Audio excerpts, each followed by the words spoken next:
Hello students, welcome to my channel. This is Roshan sir max. चलिए मेरे dear students, एक नए वीडियो की शुरुआत हम करते हैं। आप सभी को पता है इस चैनल पे मैं आपको मैथमेटिक्स और तेलुगु पढ़ाता हूं, और उसी तरह एग्जामिनेशन के पीरियड में मैं आपके लिए दूसरा सब्जेक्ट भी अपलोड करता हूं, और एवरी संडे एक मोटिवेशनल स्पीच आपके लिए अपलोड करता हूं। लेकिन इस संडे कुछ बिजी रहने की वजह से मैं नहीं कर पाया। चलिए अभी कर देता हूं मैं। जैसे आपने 10th क्लास या इंटरमीडिएट का रिजल्ट चेक किया होगा, जो स्टूडेंट्स पास हुए हैं वो स्टूडेंट्स अपने अपने फ्यूचर डिसाइड करने में अपने अपने कॉलेजेस में वो लोग सीट्स ले रहे हैं, अपने अपने कॉलेजेस में एडमिशन ले रहे हैं। कोई बाईपीसी, कोई सीईसी, कोई एमईसी, खैर वो लोग अपने अपने इंटरेस्ट के हिसाब से अपने अपने कॉलेज में वो लोग ले रहे हैं। कुछ स्टूडेंट्स पॉली सेट भी लिख रहे हैं, पॉलिटेक्निक सेट, और कुछ स्टूडेंट्स आईटीआई की ओर भी बढ़ रहे हैं। जो भी ग्रुप हो, अपने अपने इंटरेस्ट के हिसाब से, अपने अपने इकोनॉमिकल कंडीशन के हिसाब से वो लोग अपने कॉलेज को चूज कर रहे हैं। बहुत अच्छी बात है। और जो स्टूडेंट्स चूज कर रहे हैं उन सभी के लिए ऑल द बेस्ट। अपना फ्यूचर को डिसाइड करने के लिए, अपना फ्यूचर बनाने के लिए मेहनत कीजिए, लगन से पढ़िए, और बहुत ही आपको इंटरेस्ट से और ज़्यादा वहाँ पर पढ़ना होगा। अब जो स्टूडेंट्स फेल हुए हैं वो लोग थोड़ा सैड है। अभी तक वो लोग अपने उस फ्लैशबैक से निकल नहीं पा रहे हैं, सोच रहे हैं कि हमारे साथ क्या हो गया। देखिए मेरे डियर स्टूडेंट्स, हिम्मत हमको हारना नहीं है। हो सकता है ऊपर वाला जो भी करता है हमारे लिए बेहतर करता है। हो सकता है इससे कुछ और बेहतर हमारी लाइफ में होगा, वो सोचकर हमको चलना है। हमको जो पास्ट हो चुका है, जो फेल हो चुके हैं, उन सब्जेक्ट के बारे में ज़्यादा सोचकर अपना वक्त ज़ाया नहीं करना है। और बहुत सारे स्टूडेंट्स मैं समझता हूँ कि आप लोग रिकाउंटिंग को, रीवेरिफिकेशन को भी अप्लाई करें हैं। तो जो स्टूडेंट्स रिकाउंटिंग रीवेरिफिकेशन को अप्लाई कर रहे हैं वो लोग अपने अपने फीस भी पे कर दीजिए, सप्लीमेंट्री की फीस। क्योंकि कभी कभी क्या होगा कि रीवेरिफिकेशन रिकाउंटिंग का रिजल्ट लेट आएगा। यहाँ पर अगर आपका फीस नहीं पे करेंगे, मिस हो जाएगा, तो एक साल और आपको रुकना पड़ेगा। वो नौबत नहीं आना है, इसलिए अपनी फीस आप पे कीजिए, दोनों भी कीजिए। नॉमिनली फीस रहेगी आपकी, वो पे कीजिए। रिकाउंटिंग रीवेरिफिकेशन का रिजल्ट अगर आपका एग्जाम से पहले आता है और एग्जाम से पहले आप पास हो जाते हैं, तो इससे खुशी की बात और कुछ भी नहीं हो सकती। तो माय डियर स्टूडेंट्स, हिम्मत हारना नहीं है, आपको आगे बढ़ना नहीं है। एक छोटी सी टेक था, एक चढ़ाव था, थोड़ी देर रुके हैं आप, उसके बाद आपको आगे बढ़ना है। ये आपको टेक या ये आपका स्पीड ब्रेक आपके लाइफ को रोक नहीं सकता, क्योंकि हर कोई जो सक्सेसफुल इंसान है कभी ना कभी फेल्यूर का सामना करना पड़ा है, कभी ना कभी वो फेल हुआ है। तो इसलिए कहते हैं एवरी एवरी फेल एक रास्ता बनाता है सक्सेस का। तो उससे गिरते पड़ते उभरना है हमको, उससे कुछ सीखना है, और उससे हमको जो गलतियां हैं वो गलतियों को दुरुस्त करना है, सीधे करना है। तो उसके लिए हमको मेहनत करना है। तो आप सभी से मैं निवेदन कर रहा हूँ, रिक्वेस्ट कर रहा हूँ कि अगर आप फेल हुए एक सब्जेक्ट, दो सब्जेक्ट, तो आपके पास टाइम है, 1 मंथ है। आप लोग सोच रहे हैं कि ये हमारे लिए बहुत कम टाइम है, नहीं, आपके लिए बहुत ज़्यादा टाइम है। क्योंकि टाइम कम है तो सब्जेक्ट भी आपके पास कम है। पहले 6 सब्जेक्ट हुआ करते थे, अभी 1 सब्जेक्ट, 2 सब्जेक्ट हो सकता है। बहुत कम स्टूडेंट्स है 3 सब्जेक्ट वाले, 2 सब्जेक्ट है, या बहुत सारे स्टूडेंट एक सब्जेक्ट में फेल हुए हैं, मैथमेटिक्स या साइंस में फेल हुए हैं। तो वो लोगों को एक ही तरीका है कि बेस्ट वे टू सक्सेस, कि आप अपने जो भी पढ़ा है उसको प्रैक्टिस कीजिए। एटलीस्ट जितना आपको आता है उतना प्रैक्टिस कीजिए, बाद में नए चीज़ों के बारे में सोचिए। क्योंकि अगर आप एक एक चैप्टर करते करते प्रैक्टिस करते जाएंगे तो आपका टाइम खत्म हो जाएगा, उतना टाइम नहीं बचेगा। तो इसीलिए बेस्ट वे है मैथमेटिक्स का सिर्फ प्रैक्टिस। आपको प्रैक्टिस जितना करेंगे एग्जाम्स के उतने ही करीब आप जाएंगे। नहीं, मैं प्रैक्टिस नहीं करूंगा, जस्ट सिंपली पढ़ते हुए जाऊंगा, जैसे दूसरे सब्जेक्ट पढ़ता हूं उसी तरह पढ़ूंगा, ये नहीं चलने वाला है। एग्जाम में आपको ट्रबल हो जाएगा। क्योंकि मैथमेटिक्स एक ऐसा सब्जेक्ट है जिसको जितना प्रैक्टिस करेंगे उतने आपको नए आइडियाज आएंगे।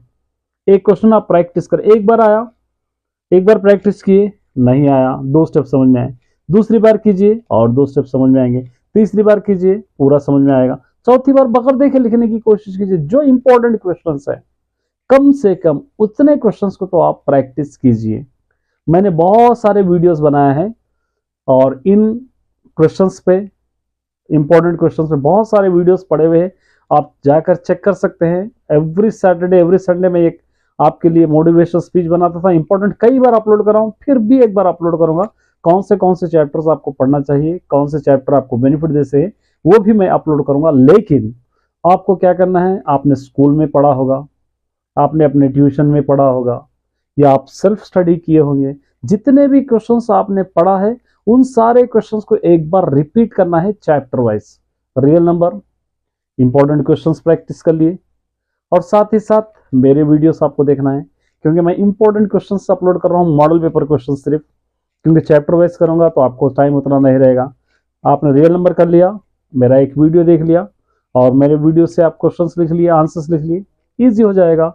उसके बाद पढ़े सेट्स, उसके बाद पढ़े पॉलिनोमियल्स, उसके बाद करें लीनियर इक्वेशन, जितने आपको समझ में आते हैं। ऐसा नहीं कह रहा है कि 14 चैप्टर पूरे पढ़िए, बल्कि आप जितने चैप्टर्स आप अच्छी तरह प्रैक्टिस कर सकते हैं उतने पढ़े, क्योंकि क्वांटिटी नहीं क्वालिटी चाहिए। आप पूरे 14 चैप्टर्स प्रैक्टिस करते जाएंगे, फिर मैं एक क्वेश्चन आपको दिया, सॉल्व करने नहीं आया, तो क्या बेनिफिट होगा उसका? कोई भी फायदा नहीं होगा। ऐसा सॉल्व कीजिए कि अगर आपको नींद में से भी उठाकर पूछे जाए तो क्वेश्चन का सलूशन आप कर सकना। इतना कॉन्फिडेंस आपको होना चाहिए, इतनी प्रैक्टिस आपको होना चाहिए, तभी जाकर आप अपने एग्जाम में अच्छे मार्क्स ला सकोगे, अच्छी तरह आप पास कर सकोगे। तो इसलिए मेरे डियर स्टूडेंट, मेरा सजेशन है कि जितने आपने प्रैक्टिस किया, हो सकता है कहीं से भी प्रैक्टिस किए, मॉडल पेपर से करे होंगे, क्वेश्चन बैंक से करे होंगे, अपने क्लास वर्क से प्रैक्टिस करे होंगे, रीडर से प्रैक्टिस करे होंगे, ट्यूशन में प्रैक्टिस किए होंगे, आपने स्कूल में प्रैक्टिस किए होंगे, या सेल्फ प्रैक्टिस किए होंगे, कैसे भी प्रैक्टिस किए, जो क्वेश्चंस आपने प्रैक्टिस किया है उसको पहले आप खत्म कर देना है। एवरीडे 10 क्वेश्चंस, 8 क्वेश्चंस ले लीजिए, 8 क्वेश्चंस नहीं, बहुत ज्यादा दिख रहा है, समझ नहीं आ रहा, 5 क्वेश्चंस ले लीजिए। एवरीडे 5 क्वेश्चंस अगर आप प्रैक्टिस करेंगे आप, तो 30 डेज से अगर टाइम भी अगर ले लेंगे तो 150 क्वेश्चंस होंगे आपके इंपॉर्टेंट क्वेश्चन। आराम से आप पास हो जाएंगे बिना कोई टेंशन के। इसीलिए इस तरह प्रैक्टिस कीजिए आप कि आपको कॉन्फिडेंस भी होना है। इस टाइप के क्वेश्चंस अगर हमको देगा तो हम सॉल्व करना भी है। ऑलरेडी आप एक्सपीरियंस पर्सन है, अपना एग्जाम ऑलरेडी लिखे हैं, आपको पता है कैसा क्वेश्चन पेपर आएगा। कभी कभी डायरेक्ट क्वेश्चन आते हैं और कभी कभी बना कर देता है, तो एटलीस्ट कॉन्सेप्ट तो हमको समझ आना चाहिए कि ये क्वेश्चन बना के दिया तो ये कौन से चैप्टर का क्वेश्चन है, इस क्वेश्चन को हम किस तरह सॉल्व करेंगे तो कैसे आंसर आएगा। वो एटलीस्ट वो कॉन्सेप्ट अगर आपके माइंड में रहेगा, वो समझ आएगा आपको, रिमेनिंग पेपर आप खुद आसानी से सॉल्व कर सकते हो। तो वो कॉन्सेप्ट कब आएगा? आप अगेन एंड अगेन प्रैक्टिस करके। बहुत सारे देखिए ऐसे क्वेश्चन, ऐसे स्टूडेंट्स हैं जितने बार क्वेश्चन दो उतने बार टीचर से पूछते हैं ये कौन से चैप्टर का है, इसको कैसे सॉल्व करना। नहीं, ये आपको नहीं होना चाहिए। क्वेश्चन कौन सा भी दो, फट बोल के आपके दिमाग में आ जाना चाहिए कि अरे ये क्वेश्चन रियल नंबर का है, ये क्वेश्चन ट्रिग्नोमेट्री का है, ये क्वेश्चन लीनियर इक्वेशन का है, ये question tangent and second circle का है, ये क्वेश्चन है मेंसुरेशन का। वो आपको याद रहना चाहिए, क्योंकि आप सभी जानते हैं रीडर में कुछ फॉर्मूला बेस्ड चैप्टर है, कुछ जस्ट सॉल्यूशंस है। जैसा मेंसुरेशन लेंगे, फॉर्मूला बेस्ड चैप्टर है पूरा।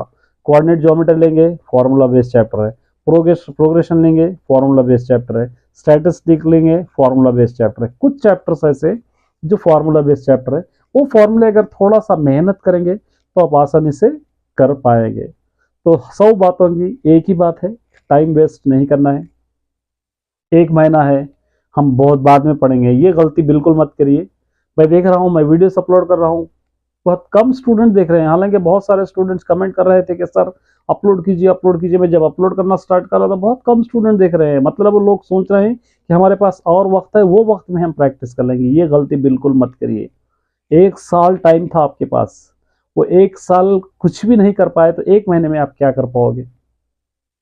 सोचिए, दिमाग लड़ाइए, क्योंकि ऐसा ना हो कि इस बार भी नहीं निकले, पूरा 1 साल आपका बर्बाद हो जाएगा, पूरा 1 साल आपका खराब हो जाएगा, 1 साल वेट करना पड़ेगा। और स्पेशली मैथमेटिक्स में फेल स्टूडेंट 100% आपको पास होना ही है। अगर नहीं पास होंगे तो आप जितना मैथमेटिक्स सीखा है सारा भूल जाओगे 1 साल के अंदर। अगर आप वो नहीं चाह रहे हैं तो मेहनत यहां पर आपको करना है। यहाँ पर मेहनत करोगे तो उसका फल आपको एग्जाम में मिलेगा। नहीं आप सोच रहे हैं कि ब्लाइंडली हम किसी के पास से देखे लिखेंगे, कोई बताएगा, तो फिर वही गलती होगी जो आपने अप्रैल में किया है। तो वो गलती से आपको कुछ सीखना है, कुछ सीखे हैं तो जून में वो गलती बिल्कुल मत करिए। कोशिश कीजिए कि एटलीस्ट, चलिए मैं नहीं कहता कि फर्स्ट डिवीजन आना ये आना, अगर आएंगे डिस्टिंक्शन आएंगे फर्स्ट डिवीजन में बहुत खुशी की बात है, मुझसे ज्यादा खुश और कोई भी नहीं हो सकता। लेकिन जो बिल्कुल बिलो द एवरेज स्टूडेंट्स है, या वो स्टूडेंट बिल्कुल बिलो द बेल्ट मतलब कुछ भी नहीं आता, वो स्टूडेंट एटलीस्ट 28 मार्क्स के लिए तो भी आपको प्रैक्टिस करना पड़ेगा। इसके लिए कुछ ऑथेंटिक क्वेश्चंस मैं अपलोड करूंगा अगर आप चैनल पे बने रहते हैं तो, लेकिन मेहनत तो आपको करना पड़ेगा, उतना आसानी से मिलने वाला नहीं है। तो इसलिए मैं आपको समझाना चाह रहा था कि बिल्कुल टाइम वक्त बर्बाद मत कीजिए। कोशिश कीजिए कि एक 5-5-6-6 क्वेश्चन एवरीडे प्रैक्टिस करें। इंपॉर्टेंट जैसा रियल नंबर है, एक 10 क्वेश्चन इंपॉर्टेंट है तो 5 आज 5 कल, एक एटलीस्ट 8 चैप्टर्स आपको जो समझ में आए वो 8 चैप्टर्स भी आप परफेक्ट कीजिए। इतना परफेक्ट कीजिए कि उसके अंदर से कोई भी क्वेश्चन पूछ लिया बनाकर एज इट इज क्वेश्चन में कुछ नंबर चेंज करके कुछ कॉन्सेप्ट बदल के दिया, तो एटलीस्ट वो मेथड आपको याद रहना चाहिए कि आपने जो मेथड से सॉल्व किया है।